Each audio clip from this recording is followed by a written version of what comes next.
السلام علیکم ناظرین، میں محمد کاشف اور ویلکم کرتا ہوں آج کی اس نئی ویڈیو میں۔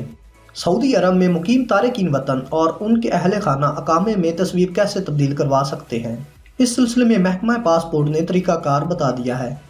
تفصیلات کے مطابق جوازات سے ایک شخص نے دریافت کیا ہے کہ بیٹے کے اقامے میں لگی تصویر پرانی ہو چکی ہے اور بیٹے کی شکل میں کچھ تبدیلی آ چکی ہے۔ کیا اقامے میں لگی تصویر کو تبدیل کیا جا سکتا ہے؟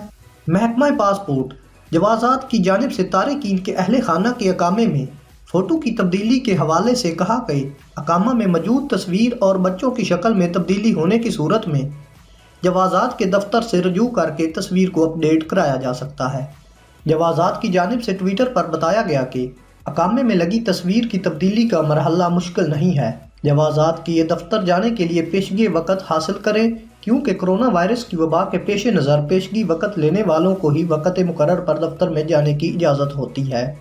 واضح رہے مملکت میں مقیم تارکین کے اہل خانہ جن میں اہلیہ اور بچے شامل ہیں کہ اقامہ کارڈ پر ایکسپائری ڈیٹ درج نہیں ہوتی، جو غیر محدود مدت کا ہوتا ہے، جبکہ ورک ویزے پر مقیم تارکین کے اقامہ کارڈ کی مدت 5 برس کی ہوتی ہے۔ جوازات کے سسٹم میں اقامہ کی مدت سالانہ بنیاد پر بڑھائی جاتی ہے، جبکہ کارڈ وہی رہتا ہے، جس کی وجہ سے اکثر لوگوں کے بچے جن کے اقاموں پر 5 یا زیادہ برس قبل کی تصویر لگی ہوتی ہے، ان میں وقت کے ساتھ ساتھ فرق آنے پر شناخت مشکل ہو جاتی ہے۔ اس حوالے سے جوازات میں تصویر اپ ڈیٹ کا سسٹم رکھا گیا ہے۔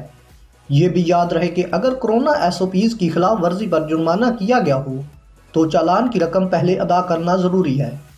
اس کے بغیر خروج و عودہ ویزے یا اقامے کی تجدید نہیں ہوگی۔ جوازات کے ٹویٹر اکاؤنٹ پر کہا گیا ہے کہ کسی بھی قسم کے جرمانے کی عدم ادائیگی کی صورت میں اقامہ تجدید نہیں کرایا جا سکتا۔ علاوہ ازیں خروج و عودہ یا خروج نہائی ویزا بھی حاصل نہیں کیا جا سکتا۔ اقامہ تجدید کے لیے لازمی ہے کہ درخواست گزار کی فائل مرکزی سسٹم میں کسی بھی طرح کے جرمانے یا ادائیگی سے خالی ہونی چاہیے۔